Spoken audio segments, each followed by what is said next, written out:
The antiseptic smell of the hospital hit me as soon as I stepped off the elevator, bringing back memories I'd spent 2 decades trying to forget. The last time I'd been in a hospital, I was 18 and terrified, clutching my best friend's hand as I brought my daughter into the world. Alone. My heels clicked against the polished floor as I made my way down the corridor, following the room numbers until I reached 412. Through the window, I could see her, Eleanor Matthews, my mother, looking far smaller than I remembered in the hospital bed. My name is Sarah Collins, and 20 years ago, my mother threw me out of our house for refusing to get an abortion. Now she needed me, and part of me wanted to walk away just like she had. But I'm not her. I never was. Sarah. A familiar voice made me turn. My younger sister Rebecca stood there, clutching a coffee cup, her perfectly highlighted hair and designer clothes a stark contrast to the sterile hospital surroundings. You actually came. You said it was urgent, I replied, keeping my voice neutral. That she's dying. Rebecca nodded, glancing through the window at our mother. Her kidneys are failing. She needs a transplant, and she hesitated. You're the only match in the family. Of course I was. Life had a twisted sense of humor that way. Does she know I'm here? Yes. Rebecca shifted uncomfortably. She's been asking for you, actually, ever since she found out about the match. I bet she has, I thought bitterly. 20 years of silence, and now suddenly she wanted to talk, because she needed something from me. Again. Taking a deep breath, I pushed open the door and stepped into the room. The beeping of monitors filled the silence as my mother turned her head to look at me. Her hair, once a matching shade of dark brown to mine, was now completely gray. Her face, lined with age and illness, showed a flicker of something. Recognition? Regret? I couldn't tell. Sarah, she said, her voice weaker than I remembered. You came. I did. I remained standing near the door, maintaining my distance. Rebecca said you needed to see me. She tried to sit up straighter, wincing at the movement. I know it's been a long time. 20 years, I said flatly, since the night you threw me out for ruining your perfect family image. The memory of that night floated back, sharp and clear despite the passing decades. I'd been terrified to tell her about the pregnancy, but I'd hoped, foolishly, that my mother would support me. Instead, she'd exploded. No daughter of mine is going to be a teenage mother, she'd screamed, throwing my hastily packed bags onto the front lawn. Either fix this mistake or don't come back at all. I'd chosen my baby. I'd never regretted that choice, not even during those first brutal months when I was sleeping on my best friend Jenny's couch, working 2 jobs while trying to finish high school online. Sarah, my mother's voice pulled me back to the present. I know I handled things badly. I let out a short, bitter laugh. Badly? You threw your pregnant teenage daughter out into the street. You didn't even ask if I was okay, if I needed help. You just erased me. I was trying to protect our family's reputation. No, I cut her off. You were protecting your reputation. Your standing in the community. Your perfect image as head of the PTA and church committee. It was always about you. She fell silent, her hands fidgeting with a hospital blanket. Rebecca, who'd followed me into the room, cleared her throat awkwardly. Sarah, please, she said softly. Mom needs a kidney. I finished for her. That's why I'm here, isn't it? Because suddenly you need something from the daughter you threw away. My mother's eyes filled with tears. Once, those tears would have devastated me, made me rush to apologize and make things right. But I wasn't that desperate to please teenager anymore. I made mistakes, she whispered. Terrible mistakes. But I'm your mother. Are you? I asked quietly, because a mother doesn't abandon her child when they need her most. A mother doesn't choose reputation over love. I thought about my own daughter, Emma, now 19 and thriving in her 2nd year of college. We'd had our struggles. Raising a child while barely more than a child myself wasn't easy, but I'd never made her feel unwanted, never made her feel like she had to earn my love. What do you want from me? My mother asked, her voice small. The truth, I said. For once in your life, tell me the truth. Not what you think people want to hear, not what maintains your image. The truth. She looked away, staring out the window at the gray October sky. For a moment, I thought she wouldn't answer. Then, so quietly I almost missed it, she spoke. I was scared. I waited, saying nothing. When you told me you were pregnant, all I could think about was my own mother, how she'd been a teenage mother. How she'd struggled and suffered and died young, leaving me alone. Her hands twisted in the blanket. I was terrified you'd end up the same way. So you made sure I was alone yourself? The words came out sharper than I intended. I thought if I was harsh enough, you'd change your mind. Choose a different path. She let out a shaky breath. By the time I realized what I'd done, how badly I'd failed you, it seemed too late.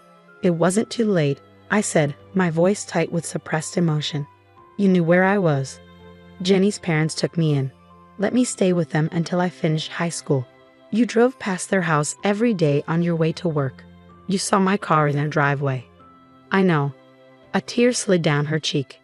I saw you sometimes, getting bigger as the pregnancy progressed. I wanted to stop, to apologize, but your pride was more important, I finished for her. She didn't deny it. Rebecca, who'd been silent during this exchange, stepped forward. Sarah, please. Whatever happened in the past. Mom needs help now. The doctors say without a transplant. I held up a hand to stop her. I know what happens without a transplant. I also know that agreeing to be a donor is a major decision, one that requires extensive physical and psychological evaluation. It's not something I can decide standing here in this hospital room. My mother's face fell, but she nodded slowly. I understand. I don't deserve your help. I know that. But would you at least tell me about my grandchild?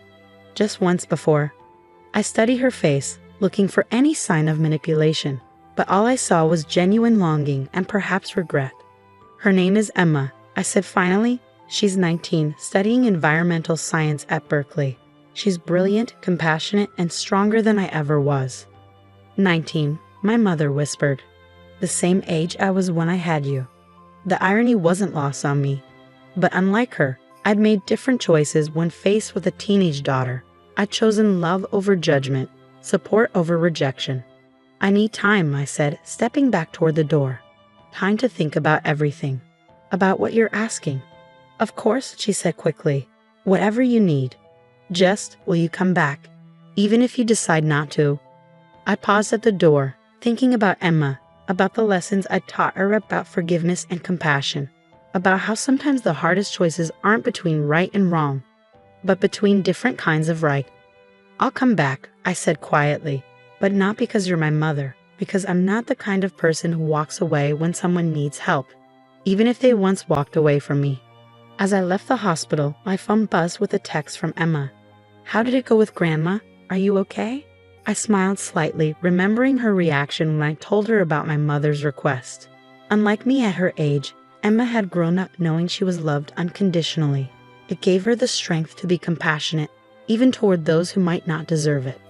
I'm okay, I typed back. It's complicated. Can we talk tonight? Of course, Mom. Love you. 3 simple words that meant everything. 3 words my mother had never said to me after that night 20 years ago. I got into my car, but didn't start it immediately. Instead, I sat there, thinking about choices and consequences, about patterns repeating across generations, and about the power we have to break those patterns. My mother had chosen pride over love. I had chosen my daughter over everything else. Now I had another choice to make, and this time, lives hung in the balance. The next morning, I sat in my kitchen, staring at old photographs spread across the table. Jenny had dropped them off last night after hearing about my hospital visit. Pictures she kept from those difficult early days after my mother threw me out. There I was 17 and terrified, my baby bump just starting to show. Another of me studying for finals on Jenny's couch, textbooks balanced on my growing belly. The day Emma was born, my face exhausted but radiant as I held my daughter for the first time. My mother wasn't in any of them. She'd missed it all. My phone buzzed. Rebecca again. She'd been texting constantly since yesterday, alternating between guilt trips and pleas for understanding. Mom's numbers are getting worse. This one read. The doctors say we need to make a decision soon. I set the phone down without responding, picking up another photograph instead. This one was more recent. Emma's high school graduation. She stood between me and Jenny, all of us laughing at something off camera. My daughter had grown up surrounded by love, even if it wasn't the conventional family structure my mother had valued so highly. The doorbell rang, startling me from my thoughts. Through the window, I saw Jenny's familiar car in the driveway. I brought coffee and bagels, she announced as I opened the door. Figured you could use some moral support. 20 years later, and she was still taking care of me. Some friendships go beyond friendship, they become family. Have you decided? She asked, setting the food down and studying my face. I don't know, I admitted. Part of me wants to walk away, to let her face the consequences of her choices like she made me face mine. Jenny nodded, understanding in her eyes. She'd been there through everything. The nights I cried myself to sleep, the struggle of juggling school and work while pregnant, the moment I finally held Emma in my arms. But, she prompted gently. But I keep thinking about Emma, I said softly, about how I've always taught her that forgiveness isn't about whether someone deserves it, it's about who we choose to be. And who do you choose to be, Sarah? That was the question, wasn't it? The one I've been wrestling with since leaving the hospital yesterday. Before I could answer, my phone buzzed again. This time it wasn't Rebecca. It was Dr. Martinez, the transplant coordinator I'd spoken with last night. Ms. Collins, we've reviewed your mother's case. If you're interested in being evaluated as a donor, we should start the process soon. Her condition is deteriorating rapidly. I closed my eyes, thinking about choices and consequences. About the night my mother had thrown me out, and all the nights after when I promised myself I'd never be that kind of parent. I'll do the evaluation, I heard myself say. But I have conditions. An hour later, I walked back into my mother's hospital room. She looked worse than yesterday, her skin taking on a yellowish tinge that spoke of advancing kidney failure. Sarah, she breathed, hope flickering across her face. You came back. I did, I said, sitting in the chair beside her bed. And I've agreed to be evaluated as a donor. Her eyes filled with tears.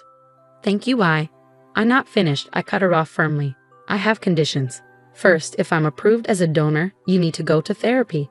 Real therapy, not just the church counseling you believe in. You need to deal with your own trauma about your mother instead of passing it on. She flinched but nodded. Second, I continued, if you want a relationship with Emma, and that's her choice, not yours or mine, you accept her exactly as she is. No judgment, no attempts to mold her into your idea of perfect. Of course, she whispered, anything.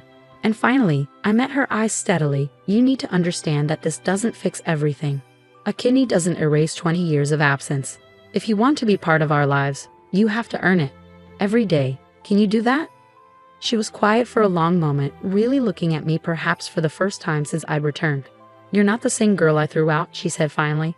No, I agreed. I'm not. That girl died the night you chose your reputation over your daughter. The woman I am now, she's stronger, wiser, and a much better mother than you ever were. Harsh words, maybe, but true ones. Sometimes healing can only begin with truth. I'd like to try, she said softly, to be better, to do better, if you'll give me the chance. The next few weeks were a blur of medical tests, psychological evaluations, and endless paperwork. Emma came home from college to support me through the process, her presence a constant reminder of why I was doing this. You're amazing, Mom, she told me one night as we sat on the porch swing. I don't know if I could be this forgiving. I wrapped an arm around her shoulders, remembering how tiny she'd once been. You could be. Because I raised you to be stronger than hate, bigger than bitterness. Sometimes the hardest thing isn't holding onto anger, it's letting it go. The surgery was scheduled for a Tuesday in November. As they wheeled me into the operating room, I thought about cycles and how we choose to break them. My grandmother had been a teenage mother who died young, leaving my mother alone and traumatized. My mother had responded to my pregnancy by choosing abandonment over support. But I had chosen differently. I had chosen to keep my baby, to build a life filled with love instead of judgment. And now I was choosing to give my mother a second chance, not because she deserved it, but because I refused to let her mistakes define who I was. 3 months after the successful transplant, we sat in my therapist's office, part of the healing process we'd both committed to. It wasn't easy. 20 years of pain and resentment don't disappear with a surgery or a few apologies. I look at Emma, my mother said during one session, and I see everything I should have done differently. She's so confident, so secure in your love. I robbed you of that security, and I'll regret that for the rest of my life. Yes, I agreed, you will. But regret can either paralyze us or motivate us to do better. The choice is yours. She was trying. She attended therapy faithfully, worked to understand her own trauma responses, and never once tried to force a relationship with Emma. She waited, patient and humble. until Emma decided she was ready to know her grandmother. A year after the surgery, we celebrated Emma's 20th birthday. 4 generations of women sat around my dining room table: my mother, me, Emma, and Jenny, who was as much family as any of us. The conversation wasn't always easy, and there were moments when old tensions surfaced. But as I watched my mother tentatively sharing stories with Emma, saw the genuine interest in her eyes as Emma talked about her environmental science projects, I realized something important. Sometimes the greatest act of love isn't protecting our children from pain. It's showing them how to heal from it. I had given my mother more than a kidney. I had given her a chance to break her own cycle of trauma and fear. Whether she took that chance was up to her, but I knew I had made the right choice. Not because she deserved it, not because it erased the past, but because I had chosen to be the kind of person who helps others heal, even if they once caused me pain. That night, after everyone had gone home, Emma helped me clean up the kitchen.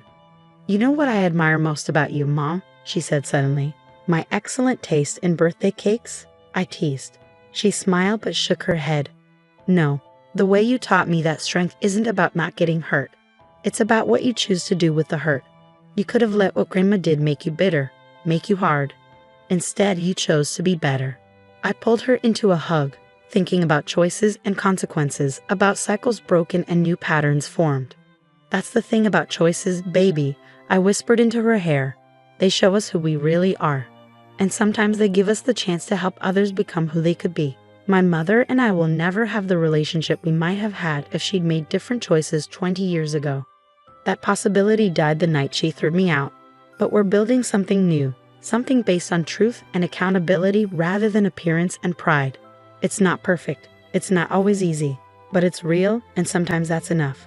Because in the end, life isn't about the family you're born into. It's about the family you choose to build, the love you choose to give, and the person you choose to become. I chose to be more than my mother's mistakes. I chose to give more than I was given.